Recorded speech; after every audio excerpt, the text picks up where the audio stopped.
말씀하죠. 사사기 21번째 사사기 10장 1절에서 18절까지 말씀 아비멜렉의 후에 이사갈 사람 우도의 손자 부하의 아들 골라가 일어나서 이스라엘을 보냅니다. 그가 에브라임 산지 3일에 구하여 이스라엘의 사사가 된 지 23년 만에 죽이고 3일에 장사되었더라. 노예 길라 사람 야일이 일어나서 22년 동안 이스라엘의 사사가 되다가 그에게 아들 30이 있어 어린 아기 30을 갖고 성읍 30을 주었는데 그 성들은 길라 땅이 있고 물까지 하고 야일이라 치더라. 야일이 죽음에 가문의 장사되었더라. 이스라엘 자손이 다시 여호와의 공전에 악을 행하여 바알들과 아스타롯과 아람의 신들과 시돈의 신들과 모압의 신들과 암몬 자손의 신들과 블레셋 사람의 신들을 섬기고 여호와를 버려 그를 섬기지 아니하고 여호와께서 이스라엘에게 진노하사 블레셋 사람의 손과 암몬 자손의 손에 파시며 그들이 그일부터 이스라엘 자손을 학대하니 요단 옆편 길라 아모리 사람의 땅에 거한 이스라엘 자손이 18년 동안 학대를 당하였고 암몬 자손이 또 요단을 건너서 유다와 베냐민과 에브라임 족속을 치고 이스라엘의 공고가 심하였더라. 이스라엘 자손이 여호와께 부르짖어 가로되 우리가 우리 하나님을 버리고 바알들을 섬김을 좋게 범죄하여 하나니 여호와께서 이스라엘 자손에게 이르시되 내가 애굽 사람과 아모리 사람과 암몬 자손과 블레셋 사람에게서 너희를 구원하지 아니하느냐?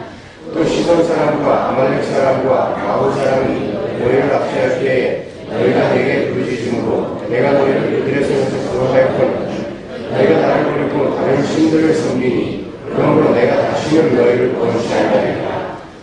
그래서 너희가 택한 신들에게 부르짖어서 너희 환난 때에 그들도 너희를 구원하게 하라. 이스라엘 자손이 여호와께 여짜오되 우리가 범죄하였사오니 우리의 보시기에 좋은 대로 우리에게 행하시려니와 오직 주께 구하오나니 오늘날 우리를 건져내옵소서 하고 자기가 거기서 이방 신들을 제하여 버리고 여호와를 섬김에 여호와께서 이스라엘을 공으로 인하여 마음에 고심하시니라. 그때 아몬 자손이 모여서 블라스에 빈쳤으므로 이스라엘 자손도 모여서 미스바에 빈치고 블라 백성과 방백들이 서로 이르되 누가 먼저 나가서 아몬 자손과 싸움을 시작하였고 누가 길라 모든 무리를 몰아들이라 하니라. 자, 불교에는 육도 환생이라는 것이 있습니다. 불교 교리의 핵심은 인과의 보응이기 때문에 사람들은 자기가 살면서 내놓은 원인의 모양에 따라 이 생에서 혹은 내 생에서 반드시 그에 상응하는 상벌을 받게 된다는 거죠. 그건 불교의 교리입니다. 그래서 사막도, 곧 지옥도, 축생도, 아귀도의 그 세 가지 도와 아수라, 인도, 천도의 그 세 가지 도가 있어서 사람이 이 6가지 길로 왔다 갔다 한다는 거죠. 평생 게으르게 산 자들은 축생도, 즉 가축으로 다시 태어나서 죽도록 일만 하다가 고기까지 빼앗기고 죽는 생을 살게 되고, 옛날에 할머니들이 그랬죠. 밥 먹고 바로 누우면 소된다. 그 불교의 교리입니다. 축생도로 빠진다는 거죠. 즉 가축으로 다시 태어나서 그렇게 고생만, 가축처럼 고생만 하다가 사는 그런 벌을 받게 된다라는 그런 뜻이에요. 그리고 선신들의 대적인 그 아수라처럼 살던 그런 자는 육도의 아수라로 들어가게 된다는 그런 인과응보의 공식이죠. 그래서 그 해인사에 있는 지옥 변상도 같은 것을 보면, 그런 불화를 보면 무시무시한 야차들과 지옥의 불길, 그리고 망인들이, 죽은 자들이 제4, 5관 대왕 앞에서 생전의 죄업을 이렇게 저울로 다는 모습, 그런 모습들이 그려져 있고요. 또 망인들이 칼을 쓰고 고통을 당하는 지옥고를 자세하게 그려놓고 그 옆에다가 육도 환생의 현실을 그려놓음으로 해서 사람들이 그러한 지옥고의 실상과 육도 환생의 현실을 보고 생전에 선하게 살도록 그렇게 유도하는 교훈적 내용이 잘 나타나 있죠. 그래서 절 안에 들어가서 그림들을 보면 굉장히 무서운 게 많습니다. 만약 하나님께서 그러한 육도 환생의 공식으로 인과에 관한 응보의 방식으로 인간들을 대화하신다면 오늘 본문에서 이스라엘은 하나님께서 그냥 거기서 멸망시켜 확 그냥 불태워서 멸망시켜 버린다 해도 아무런 할 말이 없어야 되죠. 벌써 몇 번째입니까 이게? 그런데 하나님은 그런 자들에게 또 구원자를 보내심으로 해서 그들을 원수의 손에서 건져내세요. 그러니까 구원은 인과응보의 공식에 의해 주어지는 게 아니라 반용린 부봉익의 원리로 거저 주어지게 되는 것임을 우리는 오늘 본문을 통해서도 또 확인할 수 있게 되는 거죠. 겉으로 보기에는 하나님께서 인과응보의 공식으로 이스라엘을 대하는 듯 보이기도 해요. 그래서 이런 데에서 곡해가 일어나서 알메니안주의 같은 것들이 이제 생기는 거예요. 오늘 본문을 잘 보시면 이스라엘이 사사들이 죽고 나서 곧바로 우상이라는 우상들은 전부 자기 땅으로 끌어모아서 하나님의 언약의 땅을 우상 전시장으로 만들어 버렸을 때에 하나님이 그들을 블레셋과 암몬에게 팔아버리죠. 인과응보 같잖아요. 그렇죠? 죄를 지으니까 하나님이 팔아버린다고요. 인과응보 같죠? 먼저 그들이 어떤 우상들을 섬겼는지 그 목록부터 한번 보겠습니다. 본문 6절 보세요. 이스라엘 자손이 다시 여호와의 목전에 악을 행하여 바알들과 아스다롯과 아람의 신들과 시돈의 신들과 모압의 신들과 암몬 자손의 신들과 블레셋 사람들의 신들을 섬기고 여호와를 버려 그를 섬기지 아니하므로. 이거 보세요. 듣도 보도 못한 우상들은 전부 끌어다가 우상들을 섬기면서 여호와는 버렸다. 그럼 죽여야죠, 이건요. 당장 지옥으로 보내도 아무 할 말 없는 거 아닙니까? 이렇게 이스라엘이 우상을 섬기는 자리로 또 내려가자 하나님께서 대적들을 들어서 호되게 후려치셨어요. 그때 이스라엘이 늘 그랬던 것처럼 하나님께 또 부르짖습니다. 본문 10절 보세요. 이스라엘 자손이 여호와께 부르짖어 가로되 우리가 우리 하나님을 버리고 바알들을 섬김으로 주께 범죄하였나이다. 이쯤 되면 하나님께서 또다시 용서해 주시면서 다음부터는 그러지 마라 하실 것 같은데 이번에는 양상이 좀 달라요. 하나님께서 이스라엘에게 마치 심술을 부리듯이 삐진 것처럼 나한테 그러지 말고 니들이 섬기는 신한테 와서 도와달라 그래라 그렇게 이야기합니다. 왜 니들 신 많잖아. 그 신들한테 가서 도와달라 그래. 왜 나한테 와서 그래. 그런다고요. 본문 11절 보세요. 여호와께서 이스라엘 자손에게 이르시되 내가 애굽 사람과 아모리 사람과 암몬 자손과 블레셋 사람에게서 너희를 구원하지 아니하였느냐. 그렇게 계속 구원해 주지 않았니. 또 시돈 사람과 아말렉 사람과 마온 사람이 너희를 압제할 때에 너희가 내게 부르짖음으로 내가 너희를 그들의 손에서 구원하였거늘 너희가 나를 버리고 다른 신들을 또 섬기니 그러므로 내가 다시는 너희를 구원하지 아니하리라. 가서 너희가 택한 신들에게 부르짖어서 너희 환난 때에 그들로 너희를 구원하게 하라. 여기 보시면은 내가 다시는 너희를 구원하지 않겠다. 그리고 하나님이 또 구원하시죠. 그래서 하나님이 수시로 자기의 결심을 이야기한 것을 약속을 번복하는 분으로 그렇게 이야기하는 사람들이 있는데 이건 신인 동형론적 표현이라 그랬습니다. 그러니까 잘 이해하셔야 되는 거예요. 하나님이 진짜 구원하기 싫었는데 갑자기 마음이 변해서 구원한 게 아니라 이게 하나님의 마음이라는 거예요. 죄인들 향한 하나님의 마음. 자, 그러자 이스라엘이 다시 하나님께 매달리면서 이제는 자기들이 섬기던 신상, 그 우상의 신상들을 다 부숴버립니다. 보세요, 하나님. 우리가 이 정도까지 회개합니다. 쇼업하는 거죠. 우상들을 다 때려 부셔요. 하나님 앞에서 좀 더 분명한 회개의 모습을 연출하는 거예요. 제가 왜 이렇게 굳이 이렇게 편화시키면서 이야기를 전개해 나가는지 한번 잘 들어보세요. 본문 15절 보세요. 이스라엘 자손이 여호와께 여짜오되 우리가 범죄하였사오니 주의 보시기에 좋은 대로 우리에게 행하시려니와 오직 주께 구하옵나니 오늘날 우리를 건져내옵소서 하고 자기 가운데서 이방 신들을 제하여 버리고 여호와를 섬김에 여호와께서 이스라엘의 권고를 인하여 마음에 근심하시니라.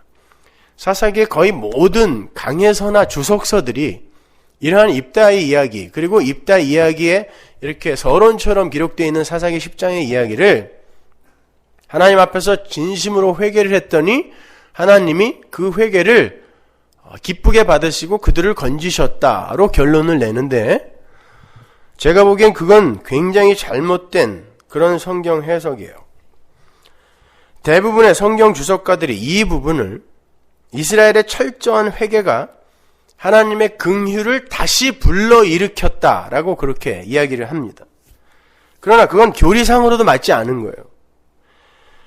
회개를 하려거든 우상을 부수기까지 철저하게 회개를 하라라고 교훈까지 붙이죠.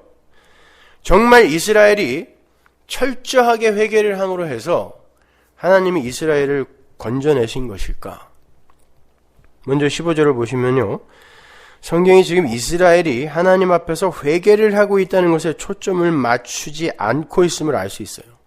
이스라엘은 하나님이 무슨 일을 행하셔도 좋으니까 일단 우리 먼저 구해주세요 그러죠. 주의 보시기에 좋은 대로 우리에게 행하시려냐, 맘대로 하세요. 맘대로 하시는데 우리만 구해주세요 지금, 이런 뜻이에요. 회개는 나의 안위를 챙기고 문제를 하려는 목적과 근거로 제시될 수 있는 종류의 것이 아니에요. 내가 회개할 테니까 이거 해주세요 라고 제시될 수 있는 그런 성질의 것이 아니란 말입니다. 회개란 저는 죽어 마땅한 존재이니까, 원래 없는 존재가 맞네요. 그러니까 하나님 맘대로 하세요, 이렇게 결론이 나야 그게 회개예요. 그럼에도 불구하고 이스라엘은 우상의 신상을 부수고 부르짖으면서 자기들의 안위를 챙기고 있다니까요. 이게 무슨 회개입니까? 16절 마지막 부분을 보시면 좀 더 분명하게 이해가 가실 거예요. 거기에 보시면 하나님께서 이스라엘의 부르짖음을 들으시고 그들의 곤고를 인하여 마음에 근심을 하셨다라고 하죠. 거기에서 곤고라고 번역이 된 단어는 히브리어 아말이라는 단어인데, 그 단어는 고통, 고난이라는 의미보다는 사악함, 진절이 나는 노력, 이런 뜻이에요. 사악함. 그리고 마음에 근심하셨다라는 말은 걱정을 하셨다 혹은 안타깝게 여기셨다라는 말이 아니라 몹시 싫어하다, 낙심하다라는 의미의 카짜르라는 단어예요. 그러니까 정확하게 다시 번역을 하면 하나님께서 이스라엘이 막 우상을 부수면서 회개하는 듯한 그런 쇼를 하는 걸 보고 그들의 사악함을 몹시 싫어하셨다라는 뜻이에요.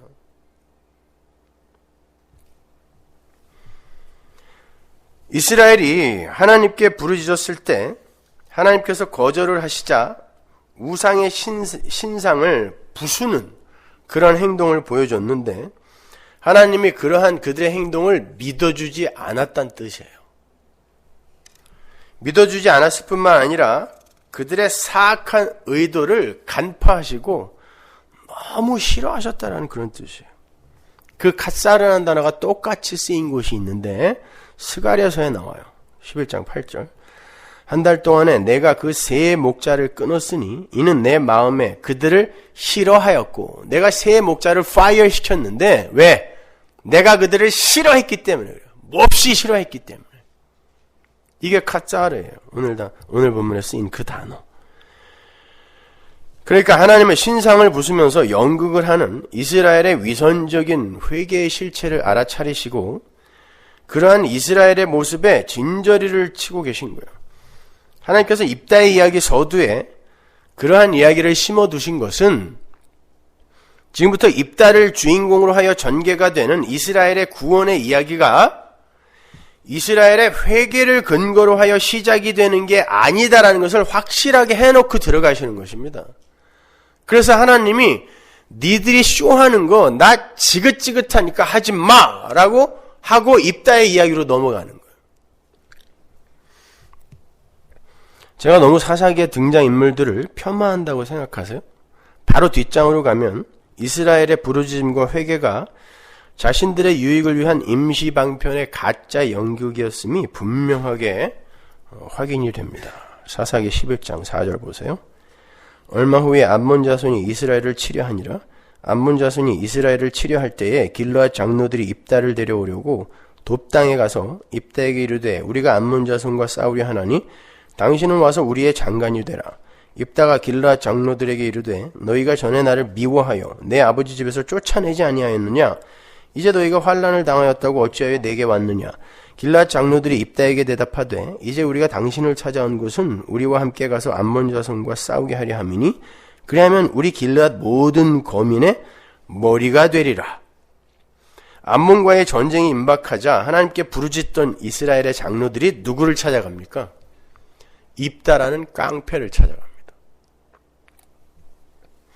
그리고는 자기들의 머리가 되달라 그래요. 왕이 되달라는 것입니다. 지도자가 되달라는 거예요. 조금 아까 하나님한테 찾아가서 도와달라고 부르짖었잖아요. 근데 막상 전쟁이 시작되자 그 자리에서 하나님이 나 안 도와줘 니네 신들에게 가 그랬단 말이에요. 그리고 전쟁이 시작되자 깡패를 찾아가는 것입니다.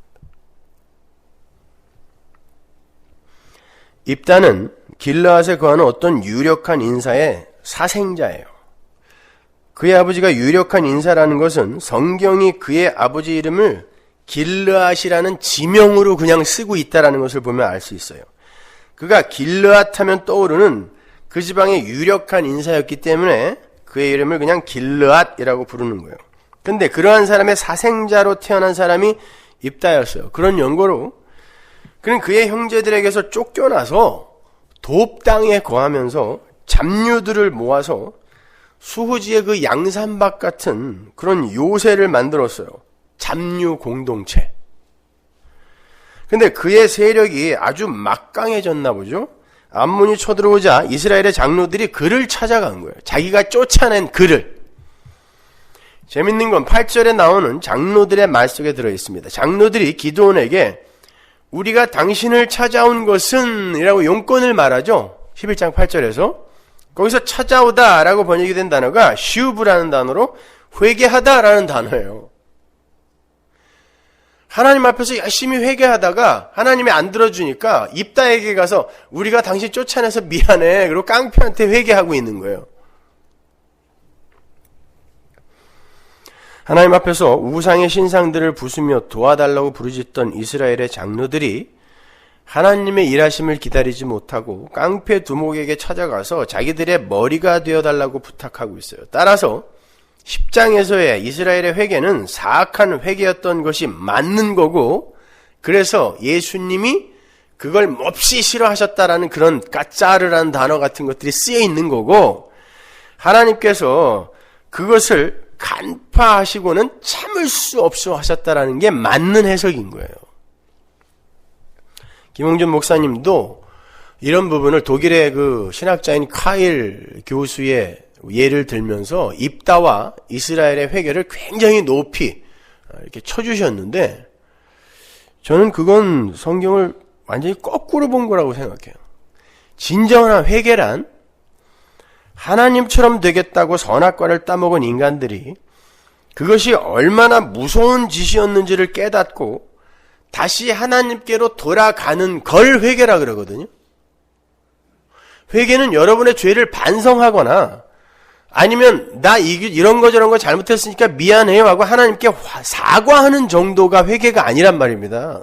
그건 그냥 사과예요. 사과. 회개가 아니라 하나님은 사과해 그럼 용서해 줄게 안 그랬다니까요. 회개해 용서해 줄게 그랬단 말입니다. 성경은 그러한 회개를 메타노이아 회개를 에나케팔라이오 재통일이라고 그래요. 통일이라는 말을 써요. 거기다가요. 회개라는 단어를. 에베소서 1장 7절 보세요.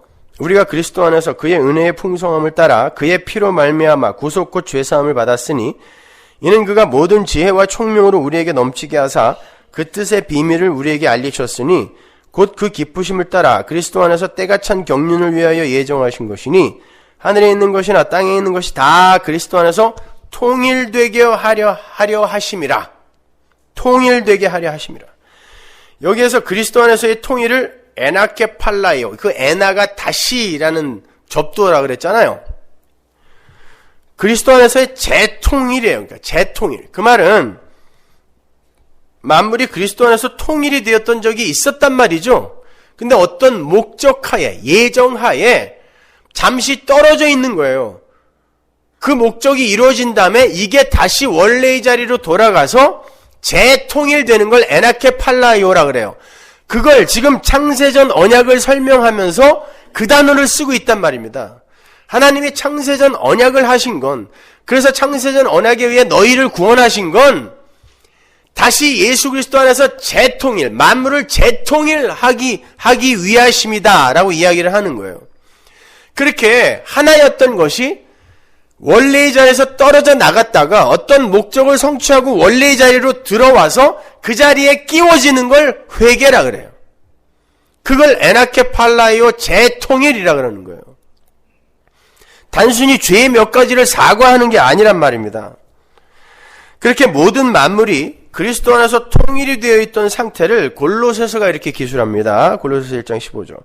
그는 보이지 아니하시는 하나님의 형상이요 모든 창조물보다 먼저 나신 자니 만물이 그에게 창조되되, 만물이 예수로부터 창조됐대요. 그러니까 예수에게서 나왔다는 뜻이에요. 창조되되 하늘과 땅에서 보이는 것들과 보이지 않는 것들과 혹은 보좌들이나 주관들이나 정사들이나 권세들이나, 이건 다 천사의 계급이죠. 만물이 다 그로 말미암고 그를 위하여 창조되었고, 만물이, 그 안에는 인간도 들어있는 거예요. 만물이 다 그로 말미암고, 그 안에서 나왔다는 뜻이에요. 그로 말미암고 그를 위하여 창조됐고, 또한 그가 만물보다 먼저 계시고 만물이 그 안에 함께 섰느니라. 만물이 그 안에 함께 섰다라는 말은 만물이 그 안에 들어가 있을 때 온전하게 되더라라는 뜻이에요. 만물은 원래의 자리인 예수께서 나왔는데 그 원래의 자리인 예수 안으로 들어가야 예수 안에서, 예수라는 울타리 안에서 통치되어져야 비로소 온전한 것이 되더란 뜻이에요. 그게 그리스도 안에 섰다라는 뜻이에요. 그러한 회개의 현실을 이해하기 쉽게 그림으로 보여주는 게 아담과 하와의 이야기예요. 하와는 아담의 것으로 아담을 위하여, 아담이 독초하는 것을 위로하기 위해 만들어진 거니까 아담을 위하여죠. 하와는 신부인 교회를 상징하는 거예요. 아담을 위하여 아담 안에서 창조된 거예요. 갈비뼈로 창조됐으니까.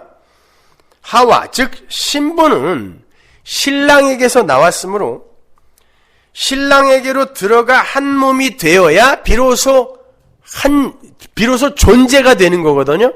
그래서 부부를, 남자가 부모를 떠나 여자와 한 몸이 된다라고 하는 거예요. 이게 구원의 현실이에요. 이게 에나케 팔라이오예요. 원래 내 몸에서 나갔던 게 다시 내 몸으로 들어와 머리인 나에게 장악되는 걸 회개라고 하고, 그걸 재통이라고 하고, 재통일이라고 하고, 그걸 언약의 성취라고 하는 거예요. 그걸 구원이라고 하는 거예요. 예수에게서 떨어져 나가서 지 맘대로 살던 게 아니구나, 거기 붙어 있어야지 비로소 우리는 존재가 될 수 있고 행복할 수 있구나 하고 그리로 돌아가서 예수에게만 꼭 붙어 있는 거, 이걸 회개라 그래요. 이걸 에나케 팔라이오라고 그러고 재통일이라 그러고, 요걸 한 몸이라 그래요. 한 몸 사상이 그거라고요. 한 몸. 그리고 그거를 사랑이라 그러는 거예요. 이걸 그래서 모형으로 우리에게 경험하라고 준 게 부부란 말입니다. 그래서 부부가 사랑을 할 때 한 몸이 되는 거예요. 원래 그렇게 한 몸이었던 게 교회와 예수였다를 가르쳐주기 위해서. 자, 신랑도 마찬가지예요. 신랑은 자기의 살과 뼈를 빼내서 신부를 만들었기 때문에 그게 들어와야 비로소 충만이 되는 거죠. 하나님은, 예수님은 원래 그러실 필요가 없는 분인데 하나님과 그렇게 언약하셨단 말이에요. 그렇게 낮아지기로. 그래서 교회가 예수의 갈비뼈 안으로 들어가지 않으면 예수님은 충만하지 않기로 결정하신 거예요. 그걸 바울이 이렇게 얘기하죠. 에베소서 1장 23절 보세요. 교회는 그의 몸이니 만물 안에서 만물을 충만케 하시는 자의 충만이다. 이가 갈비뼈로 들어가야 예수가 충만하게 되는 거예요. 온전한 존재가 되는 거예요. 하물며 피조물은 절대로 밖에 나가서는 존재가 될 수 없어요. 예수 안으로 들어가야 되는 거예요. 그렇게 예수 안으로 끌어들이는 게 바로 신앙생활이에요, 여러분. 우린 밖에 나가서 엉뚱한 것들로 나를 살찌우고 나의 인기와 평판을 높이려고 나의 영광을 챙기려고 그렇게 살고 있는데 하나님은 그걸 계속 쳐가시면서 예수 안으로 들어와, 예수 안으로 들어와 그러는 거죠. 이게 바로 교회인 신부와 신랑이신 예수 그리스도와의 관계를 훌륭하게 설명하고 있는 구절인 거예요. 그러한 신랑과 신부의 관계를 설명하기 위해서 하나님의 신부인 아담이 처음부터 완전한 존재로 지어지지 않은 거예요. 여러분, 아담은 완전한 존재로 지어진 게 아니에요. 하나님의 형상이라 그러니까 뭐 완전한 존재로 지어졌다고 생각하는데 아니잖아요. 완전한 존재란 창조되는 그 순간 영생을 갖고 있어야 된다니까요. 그걸 완전한 존재라 그래요. 그러나 아담은 선악 생명나무 실과를 먹어야 영생을 얻을 수 있게 됐죠. 불완전한 존재란 말입니다. 왜 어차피 영생을 줄 거면 처음 창조할 때부터 영생을 장착시켜서 창조하면 되잖아요. 근데 왜 굳이 그냥 불완전한 그런 미완성체인 것처럼 이렇게 창조해놓고 생명나무 실과를 먹어야 완성품이 되도록 만드시냐고요. 하나님 나라의 백성이 어떻게 창조가 될 것인지를 우리에게 설명해 주시기 위해서 그러는 거예요. 하나님의 신부는 신랑을 먹어야만, 다른 말로 신랑의 희생을 통해서만, 그게 신랑을 내가 먹는 거잖아요. 나에게 먹힌다는 건 신랑이 희생한다는 거예요. 나를 위해 신랑의 희생을 통해서만 신부는 살아날 수 있고, 그렇게 신랑 안으로 들어가서 재통일을 이룰 수 있다라는 완벽한 언약의 성취가 될 수 있다라는 그런 구원의 교리를 설명해 주시기 위해서 아담을 처음부터 완전한 존재로 만들지 않으셨던 거예요. 요한복음 1장을 보면 예수 안에 생명이 있다 그러죠.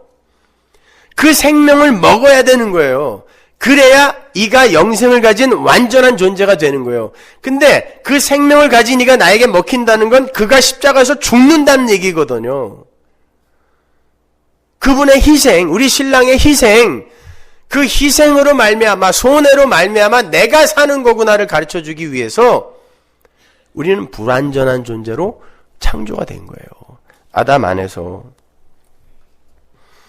그게 요한복음 전체의 주제예요. 따라서 회개란 예수 안에서 나온 자들이 예수 밖에는 생명의 길이 없음을 깨닫고 그걸 인생을 통해 체휼하면서 실존적 경험을 하면서 그걸 깨닫고 다시 예수에게로 돌아가서 예수만 온전히 의지하는 상태, 그 상태를 회개라고 하고 그걸 에나케팔라이오 재통일이라고 하는 거예요.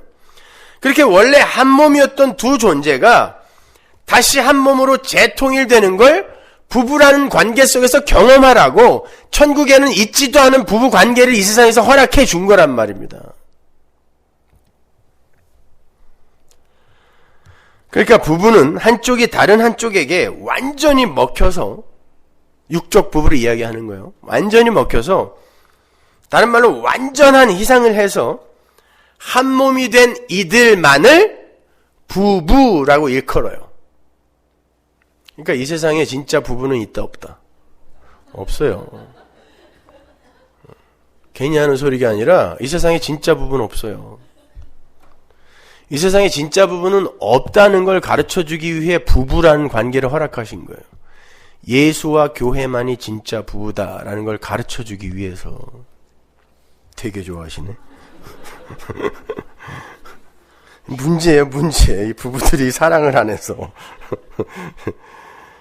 그러한 회개, 재통일의 현실은 나라는 그 존재의 존재성을 포기하는 것이어야 돼요. 왜? 어차피 나라는 존재는 예수로부터 말미암고 비롯되었으며 예수를 위한 존재였음을 아는 게 회개이므로 진정한 회개에 이르는 자들은 자신의 존재성을 부정하게 되는 거란 말이에요. 그런데 그러한 회개는 인간 스스로 할 수가 없어요. 선악 갖다 먹고 하나님처럼 되겠다고 나선 인간들이 어떻게 다시 그리로 돌아갑니까? 이제는 죄까지 져버렸는데. 그래서 하나님께서 직접 내려오셔서 신부를 끌어안고 신부에게 살과 피를 먹이는 거예요. 애 전 먹이듯. 먹여주시는 거예요. 그걸 불가항력적인 은혜라 그래요. 안 먹어요 해도 소용없어요. 하나님이 찍은 사람은 무조건 먹어야 돼요. 그 사람만 살아납니다. 그래서 마태복음에 보면 잃어버린 양을 찾아가는 주인의 행위, 잃어버린 드라크마를 찾는 주인의 행위를 회개라고 하는 거예요. 이상하죠. 회개는 우리가 하는 건 줄 알았는데 나를 찾는 이의 행위를 성경은 회개라고 한다니까요. 거기에서 비롯되는 것을. 그렇게 회개는 찾아가는 이에게서 격발이 되는 것이지 찾아지는 쪽에서는 절대로 생산해낼 수가 없는 거예요.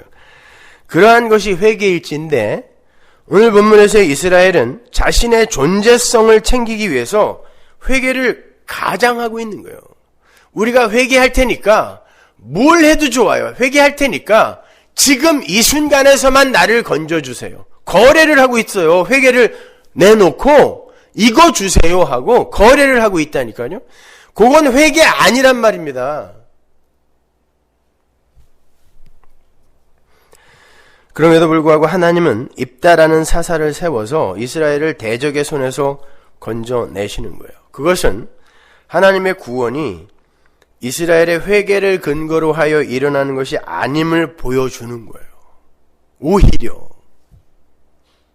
이스라엘이 회개를 해서 하나님이 지금 일을 시작하시는 게 아니라 구원은 니들의 회개를 근거로 하여 일어나는 게 아니다라는 걸 보여주기 위해 그들의 가짜 회개를 쫙 나열해버리는 거예요. 하나님의 구원은 우상을 부숴버린 이스라엘의 기특한 행위나 눈물을 쏟는 회개의 부르짖음을 근거로 하여 인과 응보로 주어지는 게 아니라 부봉익의 은혜로 주어지는 것임을 우리는 오늘 본문에서 읽어낼 수 있어야 되는 거예요. 봉황의 날개를 잡고 끌려 올라가는 거예요. 부봉익이죠. 그것이. 용의 비늘을 잡고 올라가는 거. 종로에 그 종묘 부근에 가면은 봉익동이라는 동네가 있습니다. 저는 그 종묘에 그 파고다 공원에 아주 자주 갔었는데 거기 가면은 아주 나이 드신 할아버지들이 죄송한 말씀이지만 이제 인생의 막장을 걸으시는 분들이에요.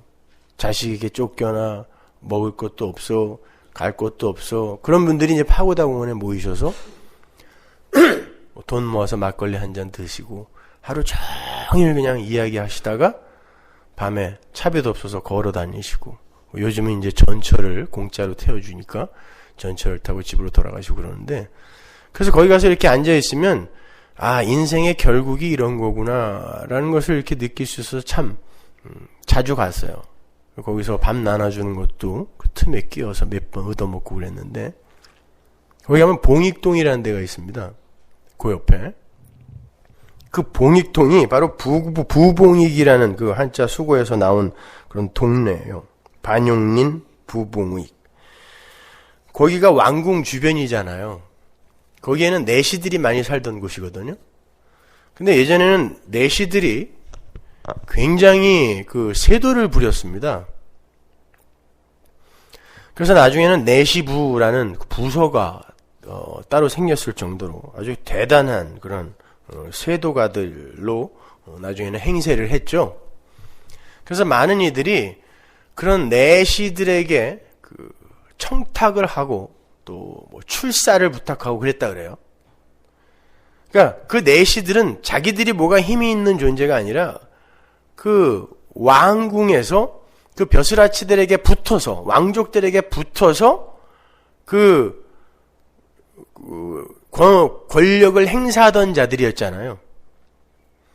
그러니까 그런 자들에게 붙어서 그냥 어부지리로 출세하려고 하는 그런 자들이 굉장히 그냥 들끓던 그런 곳이란 말이에요. 그래서 봉익동이에요. 실력도 없는 놈들이 내시한테 잘 보여갖고 벼슬 하나 얻으려고 바글바글 했던 곳이 봉익동, 부봉익, 거기서 나온 거죠. 우리의 구원이 그런 거란 말이에요. 그러니까 육도 환생적 인광보의 공식에 의해서 너 이만큼 했으니까 그래 구원해줄게. 너 이만큼 했으니까 상 받아. 너 이랬으니까 벌 받아. 이렇게 저울에 달아서 우리가 한 행위를 갖고 구원을 해주고 말고 상을 주고 벌을 주고 하는 게 아니라 그냥 반용님 부봉익, 용의 비늘을 잡고 봉황의 날개 잡고 그거 잡고 그냥 올라가는 거예요. 예수의 십자가 붙들고 올라가는 거예요. 입다의 이야기는 그 이야기를 해주는 겁니다. 여러분 혹시 사사기를 읽으면서 오늘 본문의 서두에 그 소사사 이야기, 소사사가 몇 명 나오죠? 소사사란 뭐 일을 적게 해서 소사사가 아니라 그들에 대한 설명이 짧아서 소사사예요. 몇 줄 안 되죠? 어떤 사람은 한 줄이에요. 입다나 기돈, 삼손 이렇게 많은데 긴데 돌라 같은 사람 한 줄이죠. 입다의 이야기 앞뒤로 그런 소사사가 쭉 나열이 되어 있습니다. 그걸 왜 기록했을까요? 뭐 대단하게 뭘 했다라는 말도 없어요. 그냥 이름만 쭉 기록해놓고 입다의 이야기 나오고 또 소사사 몇 명 나오고 끝. 그리고 삼손의 이야기로 이어지는 거거든요. 성경에 이유 없이 기록된 게 있겠습니까?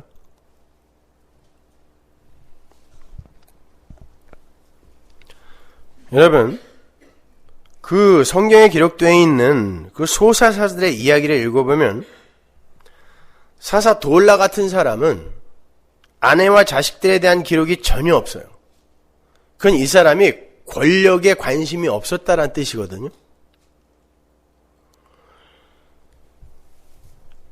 아내와 자식들에게 관심을 갖기보다는 그리고 자기의 영역을 확장하려고 하는 이런 추구보다는 사사의 사명에 충실한 인물이었다라는 걸 보여주는 거예요.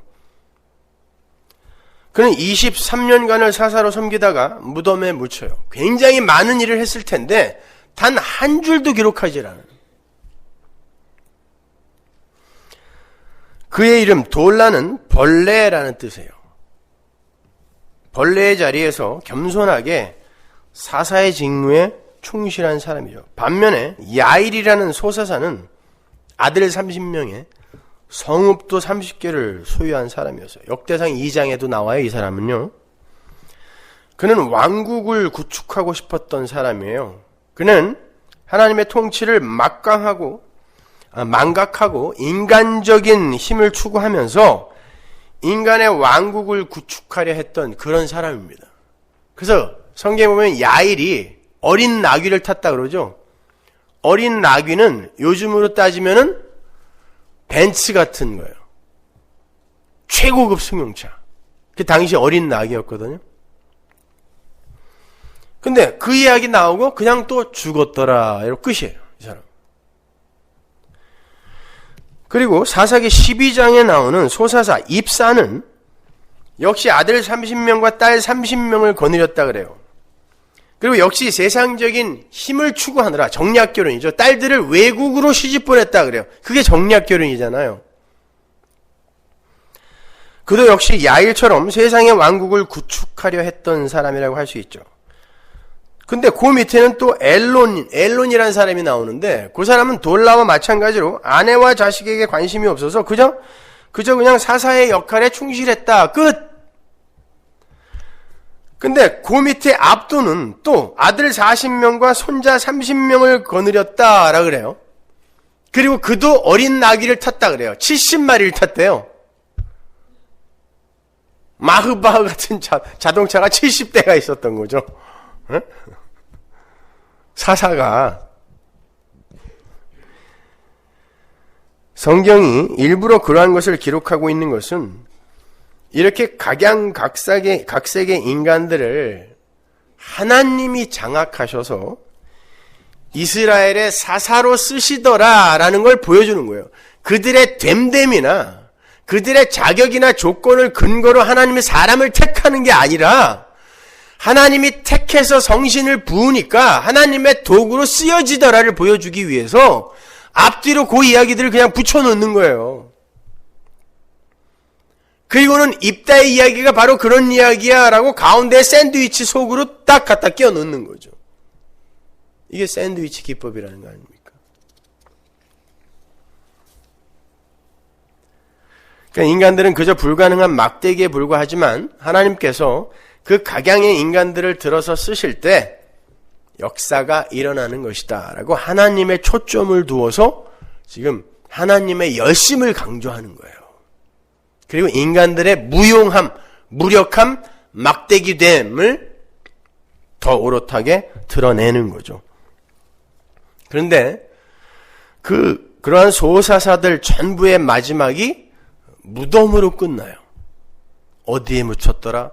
죽어서 어디에 묻혔더라? 죽어서 어디에 묻혔더라? 입다는 무덤이 어딘지도 몰라요. 그냥 죽어서 길르앗의 어떤 성읍에 묻혔다. 어떤 마을에.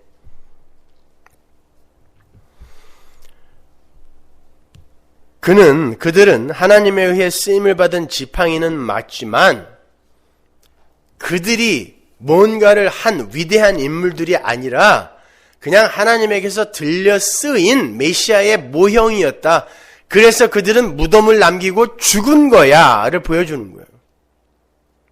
사사들은 전부 메시아의 모형이지만 그도 구원을 받아야 할 무덤이라는 것 자체가 사망에게 장악되어 있는 상태잖아요. 구원을 받아야 할 피조물, 죄인에 불과하다를 보여주기 위해 무덤을 기록하는 거죠. 그러나 그들의 원형인 진짜 예수는 무덤을 박차고 나오셨잖아요. 그래서 바로 그들이 하나님에 의해 그냥 들려서 쓰였던, 은혜에 의해 들려 쓰였던 그러한 자들임을 보여주기 위해 무덤으로 그들이 어린 나귀를 70마리를 갖고 있었던, 딸들을 30명을, 아들을 40명을 이렇게 갖고 있었던 아무 그런 거에 상관없이 그냥 그들은 다 죽었더라예요. 죽었더라. 그런데 너희들에게는 무덤이 없는, 무덤을 박차고 나오신 진짜 메시아가 같다라는 것입니다. 성경의 독자들아 그거 아니? 물어보는 거 우리에게요.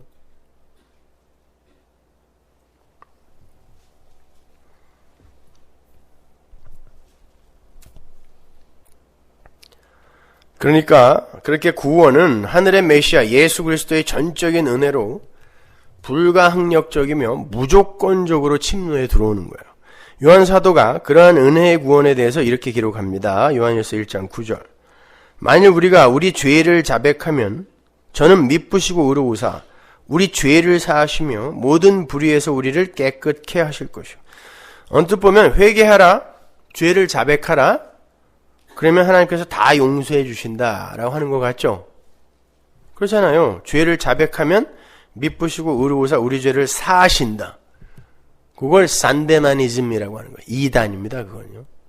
산데만이라는 사람이 우긴 건데 절대 그렇잖아요. 여기서 미쁘시고라는 단어와 의로우사라는 단어에 주의를 집중해야 돼요. 미쁘시고라는 단어는 피스토스, 진실하고 정직한이란 뜻이고, 의로우사라고 번역된 디카이오스는 공정하고 의로운이란 뜻이에요. 자, 잘 생각해 보세요. 이 단어들이 왜 여기 들어가 있는지. 누가 사람을 죽여놓고 자기의 죄를 자백했어요.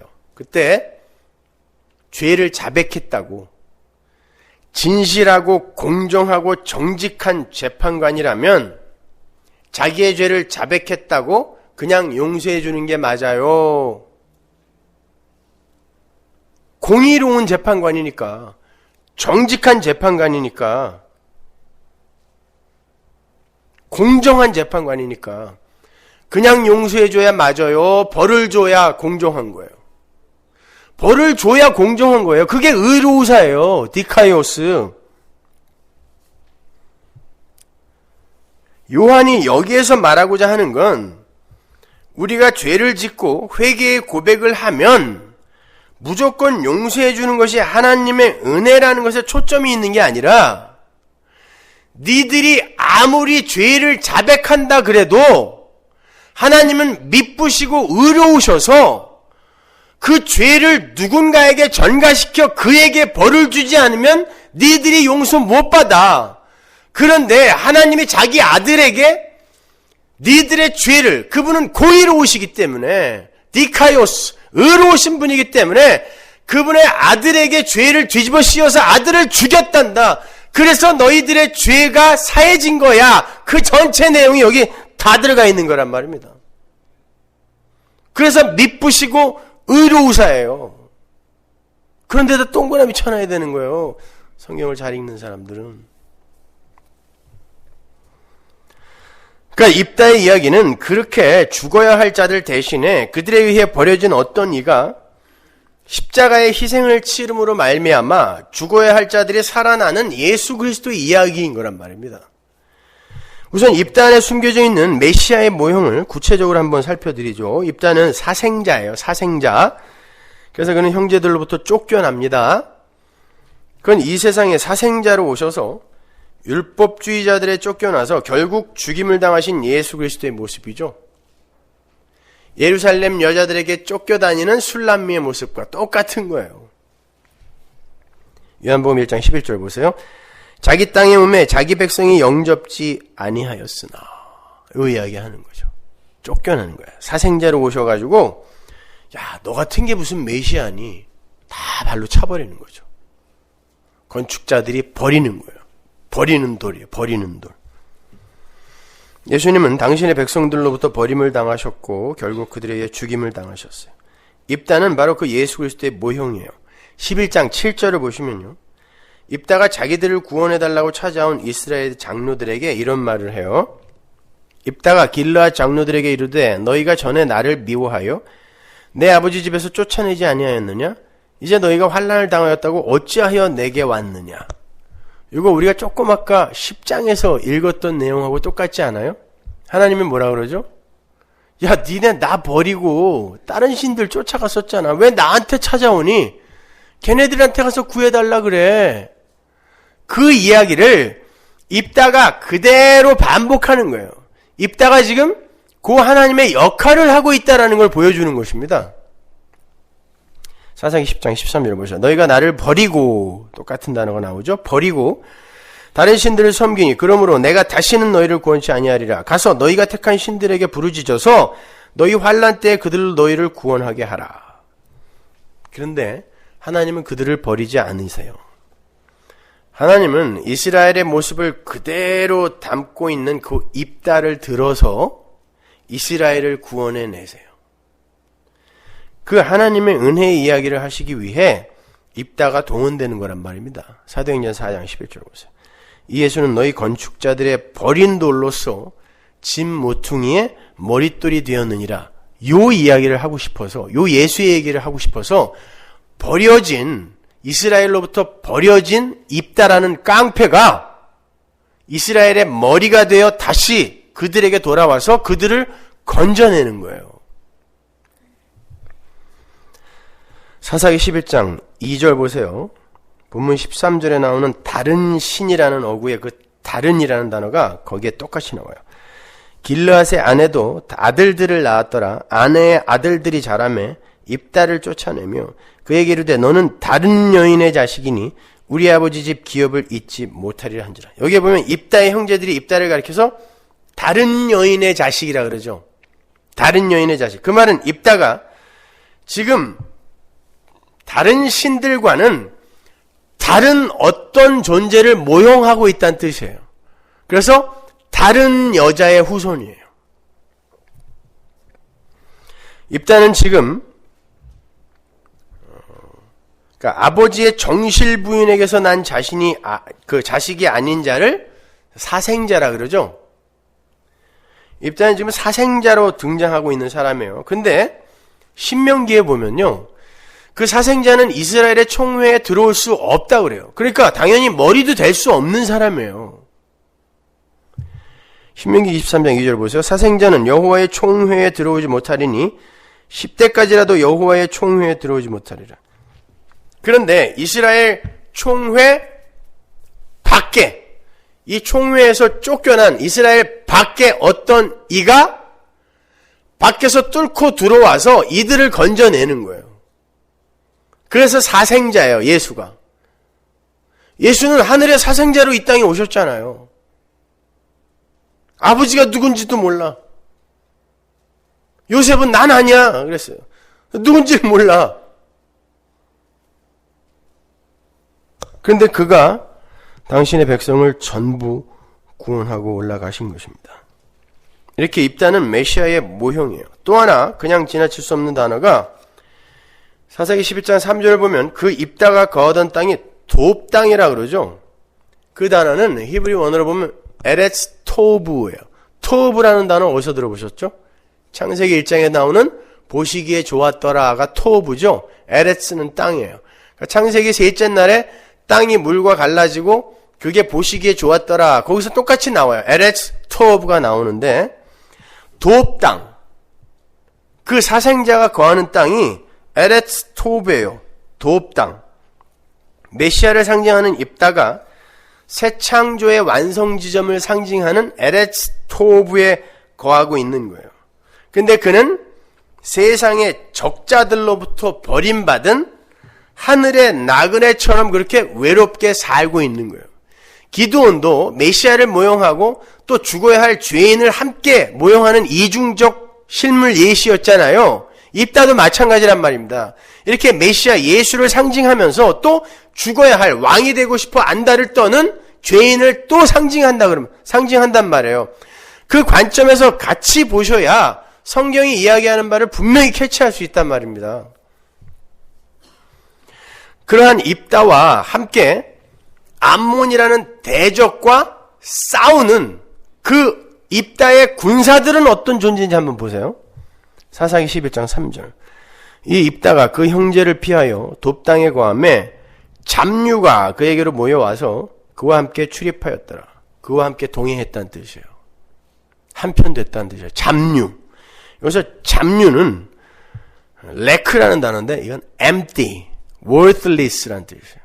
완전히 비워진 자, 가치 없는 자. nothingness, worthless, 하벨이란 뜻입니다. 아벨.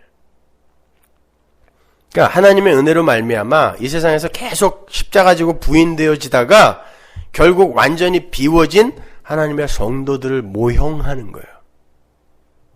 이 잡류들 말이죠. 그 잡류라고 번역해 놓은 거예요. 비워진 자, 가치 없는 자, nothingness.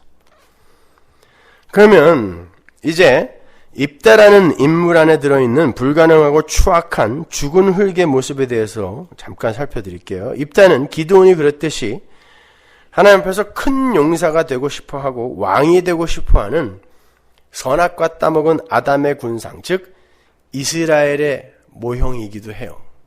예수님께서 메시아로 오셨지만 우리 죄인의 모습이 되셔서 죽으셨잖아요. 그 모습을 동일하게 상징하고 있는 거란 말입니다. 그래서 입다의 이야기도 기드온의 이야기처럼 큰 용사여로 시작이 되는 거예요. 사사기 11장 1절 보세요. 길르앗 사람 큰 용사 입다는 기생이 길르앗에게 낳은 아들이었고. 기드온의 이야기에서 기드온이 정말 큰 용사였나요? 아니죠. 그런데 왜 큰 용사라고 시작이 됐죠? 큰 용사가 되고 싶어서 눈에 보이는 이 세상의 힘을 의지하고 그 힘을 의지해서 세상 왕의 자리에 오르려고 하는 그의 욕망을 확 폭로시킨 거예요. 그리고 그걸 부수고 진짜 하늘의 큰 용사, 진짜 하늘의 큰 용사가 누굽니까? 예수에 의해 완전히 비워지고 예수와 연합된 자가 하늘의 큰 용사잖아요. 그게 승리니까. 그거 만들어가는 걸 설명하기 위해 큰 용사여로 시작된 거잖아요. 입다의 이야기가 똑같은 이야기란 말이에요. 하나님은 그러한 큰 용사가 되고 싶은 기드온을 쳐서 13만 5천 명 앞에 300으로, 그것도 손에 무기를 들어야 할 손에 항아리하고 횃불을 들게 만드는 그런 우스꽝스러운 그런 모습으로 아주 밀어내버리는 그러한 방식으로 기드온을 구원하시는 거란 말입니다. 우리의 그 인생 속에서 나타날 일이란 말이야, 그것이. 자, 이 구절에서 기생이라고 번역이 된 단어, 자나 이쏴라는 단어는 창녀라는 뜻이에요. 간음한 여자, 창녀. 하나님은 창녀, 간음한 여자의 그 후손을 이스라엘의 머리로 붙여버리세요. 그죠? 지금 입다가 머리가 되잖아요. 그럼 무슨 말이에요? 이 사람이 머리가 된다는 건 창녀의 후손이, 간음한 여자의 후손이 이스라엘의 대장이 된단 말이에요. 머리가 된단 말이에요. 히브리 사람들의 사고에서 머리라는 건 그 아래 것들을 장악하는 거거든요. 그 아래 것들이 머리에 다 속하는 거예요. 하나님이 이스라엘 전체를 뭘로 취급하신다는 거예요? 창녀, 10장에서 봤잖아요. 너 나버리고, 야, 내가 어서 듣지도 못했던 우상들 다 끌어다가 그들과 뒹굴고 있었잖아. 네가 창녀지 뭐야. 그러니까 그 사람들한테 가 그랬단 말이야, 하나님이. 그래놓고 진짜 창녀의 아들을 그 사람들의 대장으로 딱 앉혀놓는 거예요. 뭐라는 거예요? 니넨 창녀의 후손 맞아. 확인도장 찍으시는 겁니다. 그럼 그거 다 죽여버리지 뭐하러 살리시냐고요. 그런데 하나님이 당신의 아들을 그 창녀의 자리로 내려보내시는 거예요. 다말, 라합 다 뭐예요? 창녀예요. 그게 메시아의 모형이었잖아요.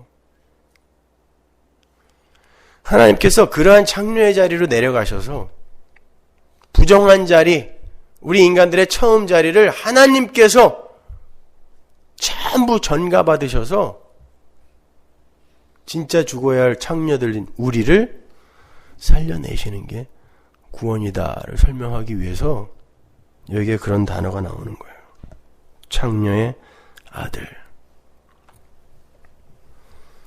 그의 큰 용사로의 욕망은 이스라엘 장로들의 그 청혼을 수락하는 그의 말 속에서 그대로 나타나요. 그의 창녀의 아들됨이 여기 나타난단 말입니다. 보세요. 11장 9절. 입다가 길르앗 장로들에게 이르되 너희가 나를 데리고 본향으로 돌아가서 암몬 자손과 싸우게 할 때에 만일 여호와께서 그들을 내게 붙이시면 내가 이긴다면 내가 과연 너희의 머리가 되겠느냐? 이게 무슨 말이냐면 내가 하나님의 도움을 받아서 진짜로 이긴다면 진짜 내가 왕 되는 거 맞아? 진짜 내가 왕 되는 거 맞지? 확인하는 거예요. 말이 어폐가 있죠? 하나님이 도우셨다면 왜 지가 왕이 돼야 돼요? 정말 이게 신앙인 입다의 입에서 나온 말이라면, 신앙의 고백이라면 하나님이 나에게 암문을 붙이셔서 내가 이기면 우리 하나님께 찬송하자. 그래야지. 내가 하나님의 도움을 받아서 이기면 내가 진짜 왕 되는 거다. 확실히 하고 가. 그러는 거예요. 이게 창녀의 아들이지 뭡니까? 이게 우리의 모습이란 말입니다. 근데 하나님이 이러한 자를 지팡이로 들어 쓴다니까요. 하나님의 능력으로 말이죠. 입다는 다음 주에 보시면 아시겠지만 끝까지 이렇게 자기의 마귀성을 폭로당해요. 악마적 속성을 폭로당한다니까요. 근데도 하나님은 끝까지 그를 쫓아가서 구원해내세요. 자, 입다가 그렇게 진짜 내가 이기면 니들 왕 되는 거야? 물어봤더니 장로들이 뭐라 그래? 10절. 길르앗 장로들이 입다에게 이르되 여호와는 우리 사이의 증인이시니 당신의 말대로 우리가 반드시 행하리이다. 그래, 이기게만 해줘. 우리만 여기서 구해줘. 왕이든 뭐든 다 해먹어. 그런 거예요. 아주 부창부수죠, 그냥. 거래가 성립됐어요. 한쪽은 이 세상에서의 승리를 위해서는 수단과 방법을 가리지 않고 하나님이 아닌 깡패 두목을 찾아가서라도 자신들의 목적을 달성시키려 하는 이스라엘 족속이요, 다른 한쪽은 하나님의 힘을 이용하여 복수도 하고 그들의 지도자로 군림을 하겠다는 야멸찬 꿈을 갖고 있는 입다예요. 그 두 부류는 공히 하나님의 능력을 전적으로 의지하지 않습니다. 하나님 앞에서는 회개를 하는 듯 쇼를 하다가 정작 위급한 일이 생기자 세상의 힘을 동원해서 그 위기를 모면하려 하고 있는 불신앙의 모습, 이게 이스라엘의 모습이잖아요. 그것과 하나님의 도움을 받아서 그들의 문제를 해결해주고 그들로부터 보상을 챙겨서 자신의 야망을 성취하려 하는 불신앙의 모습, 둘 다 패역한 죽은 흙들의 모습인 거죠. 거기에서 하나님만 일하시는 거예요. 그게 이 역사의 현실입니다. 입다가 만일 하나님의 은혜만을 의지하는 자고 모든 전투의 성패가 하나님의 손에 달렸다는 것을 아는 자라면 그는 하나님을 두려워했겠죠. 근데 그는 하나님을 두려워하지 않고 그분 앞에 온전히 항복하는 자로 서지 않고 전쟁의 공로를 자기가 챙기려고 했던 거예요. 그러니까 내가 이기면 내가 왕이 돼야 된다라고 이야기하잖아요. 내가예요, 전부. 내가. 근데 뭐 어딜 입다를 칭찬해 줄 만한 구석이 어디 있냐고요, 여기에. 카일이 아니라 카일 할아버지가 얘기를 했어도 왜 그걸 또 따라가야 되냐고요, 우리가.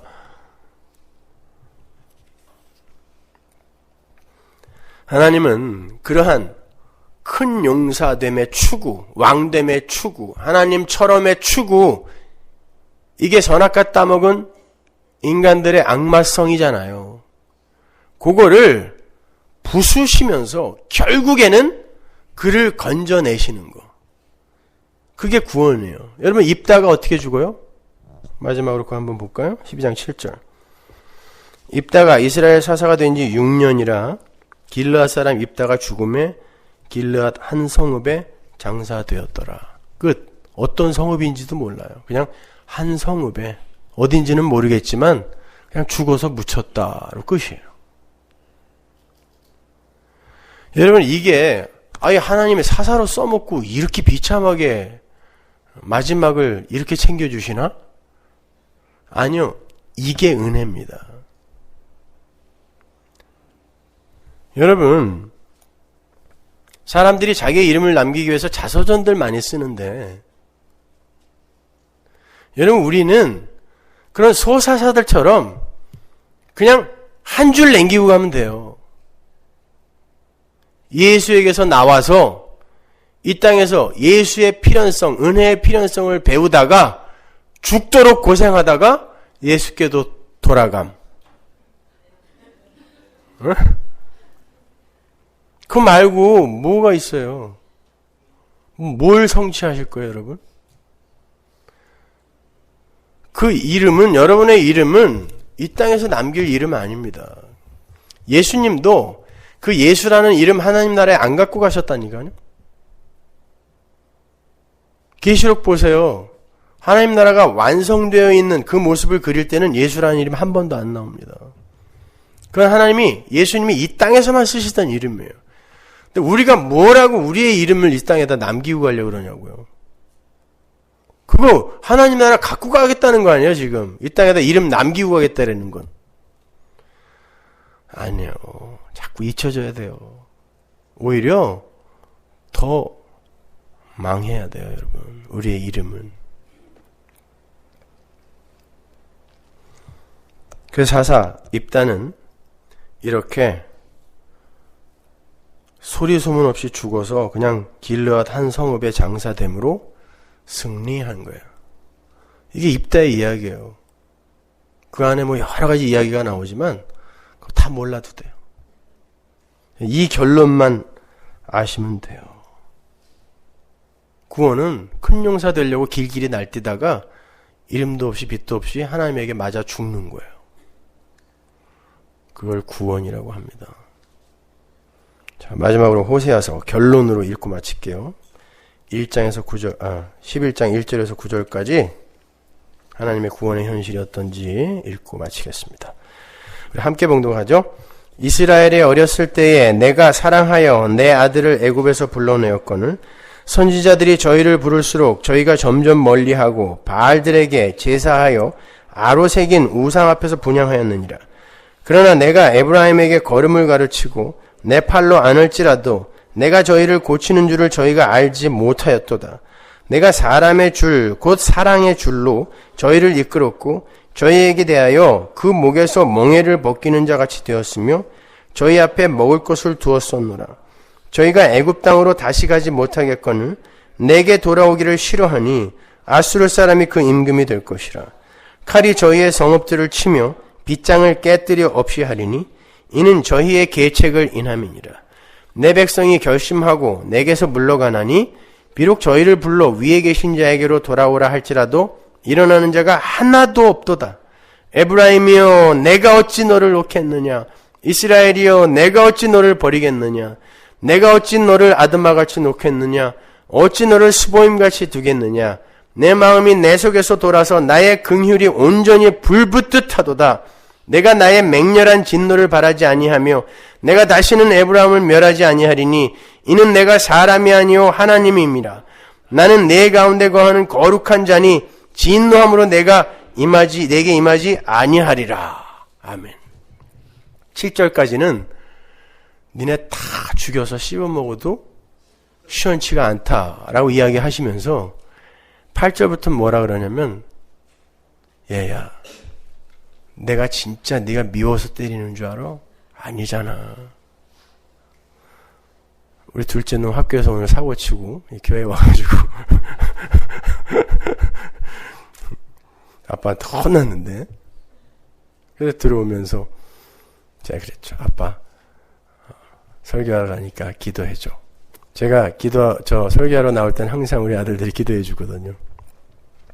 그래서 제가 나중에 다시 기도를 해줬습니다. 저를 위해서 기도를 해주길래 아빠가 네가 미워서 혼낸 거 아니야. 그 이야기예요. 저놈이 오늘의 설교를 위해서 사고까지 쳐주고 말이죠. 그거예요. 내가 너를 그 상황에 놔둔다 할지라도 내가 너를 사랑해서 거기다 놔둔 거지 내가 너 죽이려고 그러는 거 아니야. 내가 어찌 너를 버리겠니? 내가 어찌 너에게서 긍휼을 거두겠어? 내가 어떻게 너에게 화내겠니? 아니야. 나 너 사랑해. 너 사랑해. 하나님이 그 고백하는 거예요. 그래서 우리의 인생 속에 그 하나님의 사랑을 교훈하시고 가르치기 위해서 이런 사건들을 허락하시는 거란 말입니다. 그 속에서 하나님의 사랑을 그냥 잘 배우세요. 기도하겠습니다. 하나님 은혜를 감사합니다. 아버지 하나님. 그렇게 하나님은 우리를 사랑하십니다. 아무리 뜯어봐도 저희들 안에는 하나님의 마음에 들 만한 구석이 한 군데도 없습니다. 그런데 하나님, 그렇게 우리를 찾아오셔서 마치 눈에 콩깍지가 씌인 것처럼 우리를 사랑하신다고 고백을 하시니 아버지 하나님 그 말씀 안에서 몸둘 바를 모르겠습니다. 하나님, 그 하나님의 사랑을 더욱더 깊이 이해할 수 있게 도와주옵소서. 그리하여 그 예수 안으로 돌아가 온전히 서게 되는 그날을 소망하게 하옵소서. 예수님 이름으로 기도합니다. 아멘.